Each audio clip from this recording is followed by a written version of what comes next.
رمضان مبارک کا استقبال یہ ہے کہ آدمی پہلے سے ایسا انتظام کرے کہ مصروفیات، دوسری مصروفیات جو عبادت کے علاوہ والی مصروفیات ہیں وہ کم ہو، بس بقدر ضرورت۔ اگر کوئی شخص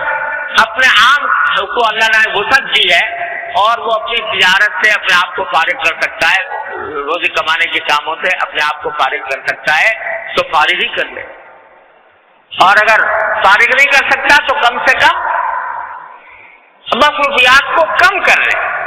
بس بقدر ضرورت رکھے، اور زیادہ وقت جو ہے وہ یہ سمجھے کہ اس رمضان کے مہینے میں زیادہ وقت مجھے اللہ جل جلالہ کی عبادت میں صرف کرنا ہے۔ روزہ تو رکھنا ہی رکھنا ہے، تراویح تو انشاءاللہ پڑھنی ہی پڑھنی ہے، لیکن اور اوقات میں بھی عبادت زیادہ سے زیادہ،